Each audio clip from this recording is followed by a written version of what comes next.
Hello class, good afternoon. Kaduha ko na ni sa nga record sa video kay the previous one is why labot sa nagatawag ang Food Panda. Ang akon nga presentation nga sa Excel file wala siya na screen share. Okay, sige lang ko di-discuss. Wala ko gali na screen share, so dapat gali ya is screen share ko gid gali ya ang Excel file man. No, nalingaw ko, nagsaylo lang ko, wala ko na screen share sa Zoom. Anyway, sige start na ta. So, damo pa ko tutan ni intro. So, you have here first, we have the types of cost. So, fixed cost. So, the cost which don't vary with changing output. So, fixed costs do not vary in any levels of output. Now, fixed cost might include the cost of building a factory, insurance, and legal bills. Even if your output changes or you don't produce anything, your fixed cost stay the same. No? Sa ngalan niya pa lang, wala na siya yung nag-change. No? In any levels of output, fixed cost does not change. Okay, next. Variable cost. So costs which depend on the output produced. So for example, if you produce more cars, you have to use more raw materials such as metal. So variable cost is directly proportional to the level of output. So when you increase your levels of output, your variable cost also increases. For example, an example of your variable cost is the raw materials. So if there are more products to be produced, you are required to have more raw materials. So that's variable cost. So you have semi-variable cost. Labor might be a semi-variable cost. So if you produce more cars, you need to employ more workers. So that is a variable cost. Now, since your production is increased.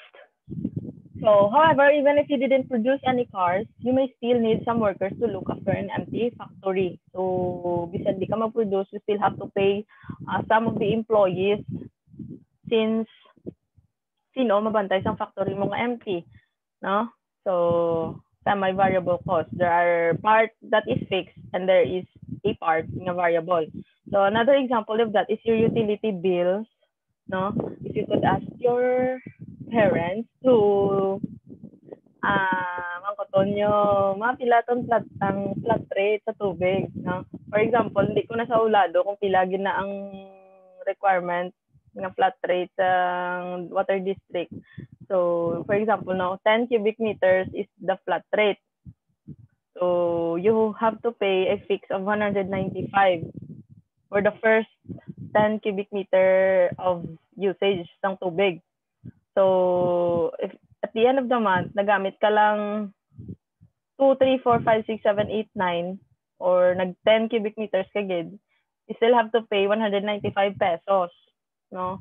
Regardless if anong usage mo. Basta, di lang siya maglapaw, 10 cubic meters. Kaya once maglapaw ka you have to pay the variable part na, no?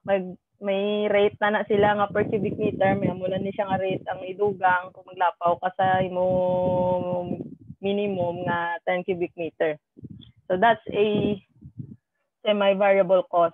There are part na fixed and there is a part na variable.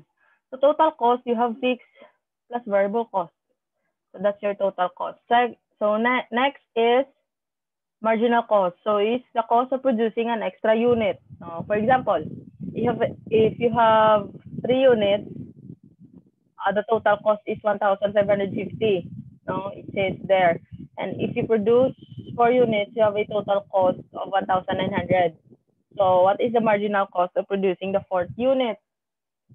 So from 3 units of 1,550 nga cost, so you produce 4 units, your cost would be 1,900. So pila imo marginal cost? So pila ang nagduga nga cost in producing an extra unit? So less mo 1,900, you have 350 marginal cost. No, from 1,550 nag-19, so 350. Opportunity cost is the next best alternative for gun. So amo to siya ang cost ng alternative nga wala mo ginpili. No, So if you invest 1 million in developing a cure for pancreatic cancer, the opportunity cost is that you cannot use that money to invest in developing a cure for skin cancer. No, muna siyang gin-forgo mo ang 1 million na wala mo na invest sa cure for skin cancer, kaya ang ginpili mo is to discover a cure for pancreatic cancer using that 1 million pesos. That's opportunity cost. So, miss, dali lang. Lain man tong meaning sa imo opportunity cost sa prelim. So, economic cost is also known as opportunity cost. That's correct. That's based, no, sa libro. So, there are, mavari na there are, may variances sa mga meanings, depende sa mga authors. But I would consider economic cost nga also known man siya as opportunity cost. But since ari naman ta subong sa nature of cost, no, ginakilala tang mga cost, lainon ta danay si opportunity kag si economic cost, no. Si opportunity cost this time is separate na gyud saya, amo lang gid ni saya ang cost sang ng best alternative nga gin-forgo mo, no. Diri naman niya sa economic cost, same ni saya sa meaning sang economic cost sang prelim, which is accounting cost plus opportunity cost, no. So amo na siya. So hindi ko na ni pag-explain, sagad naman kamo ni. Pero intindihan niyo lang class kay damo man Japo nagsala. So next time nang do not depend lang gid kung anong nakasulat sa module, anong nakasulat sa libro, do not depend sa meaning itself. No, you have to understand kung ano ang substance ang ginabasa mo. You have to analyze kung anong ginabasa mo. The concept, intindihon mo na, di mo kinanglan sa ulohon kung madasma kung sa ulo ka lang ya class. Or ano ka lang sa mga hints na bala, mga terms na ginagamit nyo, baka nga economic cost, opportunity cost. Kakita ka opportunity cost, economic cost dayon. Wala mo pa gani nabasa tanan, wala mo man gininsindi. It's very ineffective gid sa pagtuon. So you have to understand kung ano ang gina-convey sang mga ginabasa nyo kay especially learning the concepts. Hindi tanan ihungit sa inyo. You have to understand gid ya kay kung hampako naman kamo sang different nga problem, masala-sala kamo kay hindi man ni amo ang gintudlo sa amon. Pero same man na bala gihapon. No, different lang ang problem. Ang approach mo would still be the same. There are may ginapang liwat lang, no? Proceed to ang sa quiz nyo to, no? Quarterly, wala nyo nakita, nag-solve lang kamo. So, ara kay ang answer, ara man sa choices, mo matugin pili nyo. So, analyze nyo class ang problem, no? Hindi lang amo ni ang ginatest ng inyo analysis damo pag lang nga subjects ang atubang nyo along the way. So kung madepende man lang kamo sa kung anong ginhatag sa inyo nga mga balasahon, mabudlayan di ka mo na class, no? You have to improve your analytical skills. Sini pa lang. So next, accounting cost. We have already took that sa prelim. This is the monetary outlay for producing a certain good. Accounting cost will include your variable and fixed costs you have to pay, of course. Kay that's the cost that you are incurring at your present situation. No, especially when you are in a production setup. No, the variable and fixed costs that you are incurring will be considered as your accounting cost and other costs that you're incurring in your operations. No, we have here some costs. So these costs that have been incurred and cannot be recouped or cannot be recovered. So, nagasto mo na siya, hindi mo na siya yung bawi. No? So, if you left the industry, you could not reclaim sunk cost. So, for example, if you spend money on advertising to enter an industry, you can never claim this cost back. Hindi mo na yung mabawi. No, always remember ang kanta na, no, sang ginapaminsaran ko ni, iklase ko ni sila, wasi makot sa ano nang sang cost nis. Ang kanta na balasang gamay kamo, ako ay may lobo, lumipad sa hangin. Ang kwartahin bakal mo sang balonis, you cannot recover that. Kiti wala na to, bye-bye. So, wala na to the ways paano na ma-recover. So, that's sunk cost. Why na to? You have to move on when you incur sunk cost. Next is avoidable cost. Avoidable cost, of course, costs that can be avoided. So, if you stop producing cars, you don't have to pay for extra raw materials and electricity. Sometimes known as escapable costs. These are costs that can be avoided if you do this action, if you choose this decision, amo na siyang avoidable cost. So next time sa exam, ambal na nga, you have this situation na present sa inyo, mangkoton ka mo, how much is the avoidable cost? So what are the avoidable costs? So ano nyo lang sa amo ning situation, butang nyo in yourself sa problem. Sa situation, sa problem, because you ask yourself, what would be the cost that I can be, what could be the cost that can be avoided if I am in this situation? No? Muna, sulod si critical thinking skills, analytical skills, no? Sama na sa class. So you don't have to memorize, you don't have to, question and answer bala? Identify mo, mga identification, no? I'm not used to that type of exam, especially sa inyo sa BSA. So, kung bonus na gid ya, kung gusto ko na gid, easy, super easy na lang gid sa exam. We can have this type of exam.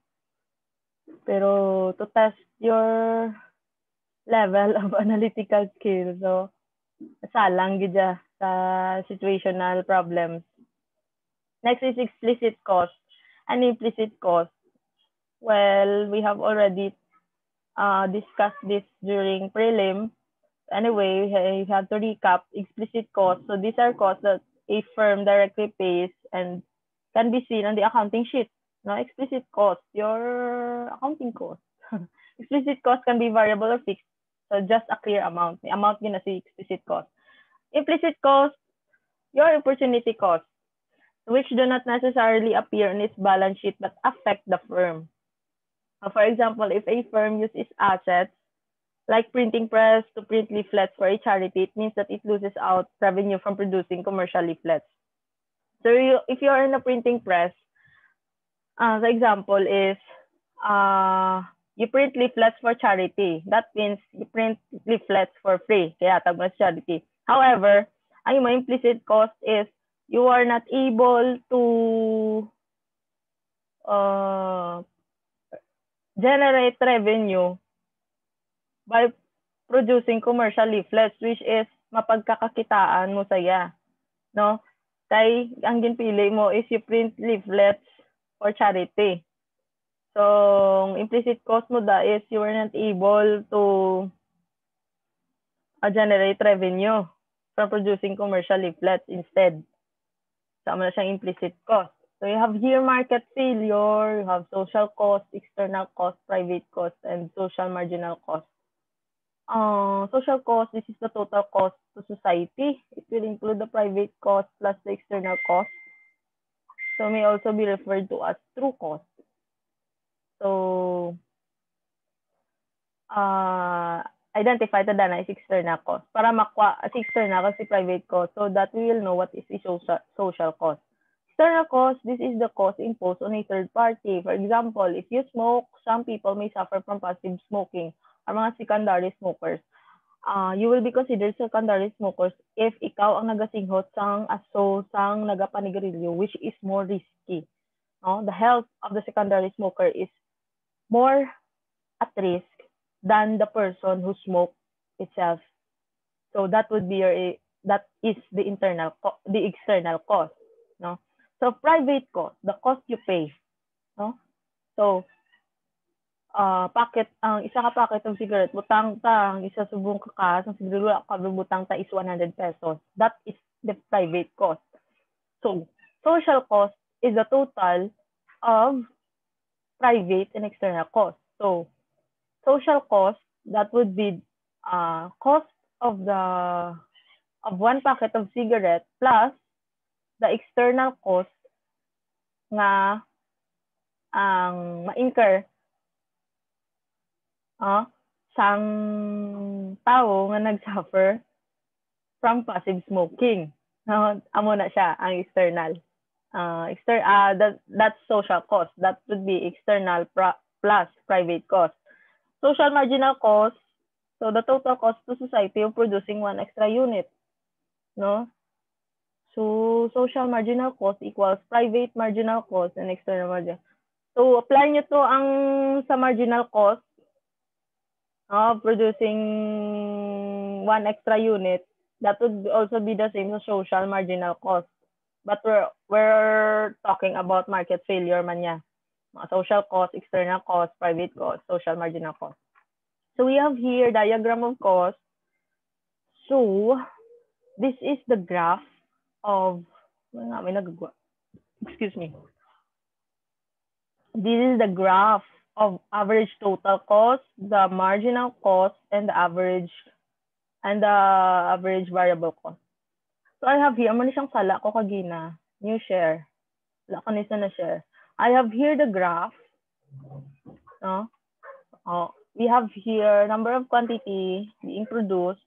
You have your fixed cost, no? You have variable cost, the total cost, and so on. So we have here quantity. So if you produce one unit, you have to incur 40. Supposed to be let's say 40 pesos of fixed cost and variable cost of 5 pesos of producing one unit. But if you produce 2 units, you still have to incur 40 pesos of fixed cost and now 10 pesos of variable cost. So ma-increase yung variable cost if you produce 2 units. If you produce 3 units, you have this level of, you have this variable cost, 4 units, nag 13, and 5, 15. As you could see, as the level of quantity of units increases, your variable cost also increases.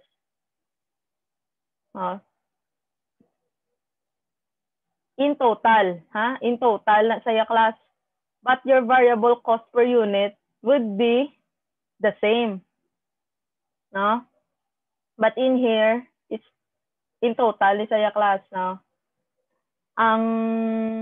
For representation purposes only kay kung kadto na kamo sa subject yun ng mga cost accounting, dira na niya mahambal nga your variable cost per unit does not change, no, in any level of output. So hindi na tayo padalom. This is for representation purposes only. Total variable cost ang naka-percent. No, hindi na napagpadalmi ka class, hindi man ko mamangkot kung pila ang variable cost per unit. Hindi na ko na yung mamangkot. Anyway, basta ang makita nyo lang is when quantity increases, your variable cost increases, your total variable cost increases, and your fixed cost does not change. So your fixed cost is constant. So you have here the total cost. That would be your total fixed cost plus total variable cost. That would be your total cost. So your total cost for 1 unit is 45, 2 units is 50, and so on. So as you could see, your total cost is also directly proportional to the level of unit being produced. No? Same sa trend sang variable cost. the increase. So let's go here sa average fixed cost. When we speak of average fixed cost, that would be your total fixed cost divided by quantity. So dire 40 divided by 1, 40 divided by 2. As you could see, your average fixed cost is decreasing as your quantity is increasing. Damo quantity yung nagatunga kay fixed cost. That is why nagagamay ang imo average fixed cost as your quantity increases. Gets nyo? Then, average variable cost. Your average variable cost, ma-follow ni siya sa trend ni variable cost, of course. So, your variable cost, or your average variable cost is increasing as your quantity increases. No, kay your total variable cost is increasing as your quantity increases. So directly proportional. So if your total variable cost is directly proportional to the number of quantity produced, same as also with your average variable cost. Kaya gin-average lang ni saya. So we have here the average total cost. Of course, your average total cost will follow also the trend of your total cost, which is also increasing. Yes, now. Okay. Tama na sa class. So we have here marginal cost. We have here ang aton the initial marginal cost for from 0 to 1. Now you have a marginal cost of 5. Why? If you produce none, no, if you produce 0 unit, you still have to incur 40 pesos of fixed cost. But if you produce 1 unit, no, nagdugang ka extra unit, so from 0 to 1, you incur fixed cost of 40 and you're already incurring variable cost of 5. So from 40, your total cost, your fixed cost, which is, ano na siyang cost na ma-incur mo even though you produce 0 units, no, from 40. So you produce 1 unit, you already incurred 40 naman fixed cost and variable cost of 5. So you have a marginal cost of 5. So from 40, nangin 45. Then 1 unit to 2 units. So from 45 to 50, you have marginal cost of 5. From 50 to 51, you have marginal cost of 1. So from 51 to 53, you have a marginal cost of 2. So mula sa class magkuha, no? From producing 2 units to 3 units, from 3 units to 4 units, no? Muna siya. So that would be your marginal cost. So your marginal cost is first, it's constant.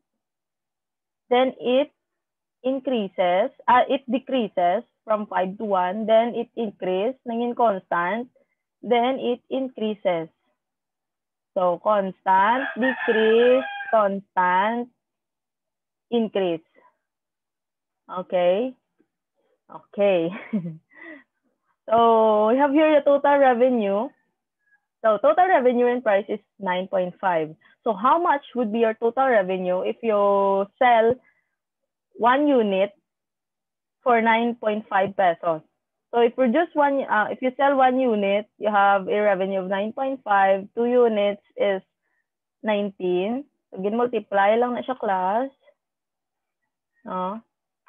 Tama na. So you have here. So total profit when price is 9.5. So paano ka mo mag-total profit? That would be your revenue less your total cost. So, if you produce 1 unit, how much would be your profit? Of course, you incur loss nga kada cost ang imo fixed cost. You have your variable cost. So, you have a total cost of 45. But your revenue is only 9.5 kaya nagbaligya ka lang isa kabilog. So, you have a loss of 35.5. Amo man, in producing or in selling 2 units, you still incur loss. But you are, as you increase your level, as you increase the number of units that are being sold, you are decreasing your losses until you incur a profit. So ano nga level of quantity in which you are starting to incur profit? That would be selling 7 units of output. No? So with this level of with this price at 9.5. So if your price per unit is 9.5, so at quantity 7, you are already incurring a profit. No? So when you increase your quantity, you increase your revenue. However, there will be a point nga ang imo nga revenue will decrease and eventually you are incurring losses na naman. So, how will we explain this? So, this level, you are incurring loss. Why? Kay one quantity lang din baligya mo, kadako sang fixed cost mo. So, si one quantity lang ni ang ma-absorb sang fixed cost mo, kag sang variable cost mo. That is why you incur loss. So, diri nagamay nga, duwa na ang nagatunga sang cost mo. Diri nagamay, tatlo na silang nagtunga. Nagamay, nag-negative 50, nag-negative 7.5, nagsalapi ang loss for 6 until sang 7 na, nag-profit na siya. Sang nag-8, nagdako na profit ya. Then sang 9, 12.5 na ya profit. Sang nagbaligya siya sang 10, si man Japon, nagbaligya sa 11, nag 9.5 na lang nga gadako ang iya variable cost. Oh. Pero fixed cost mo is the same. Natungaan sang number of units ang fixed cost mo. However, ang imo variable cost ang nagsaka. So, ang increase ang imo variable cost is too much na sa pag-decrease sang fixed cost per unit mo. Example, di ba 11? So, your average fixed cost is 3.64. But your average variable cost is 5.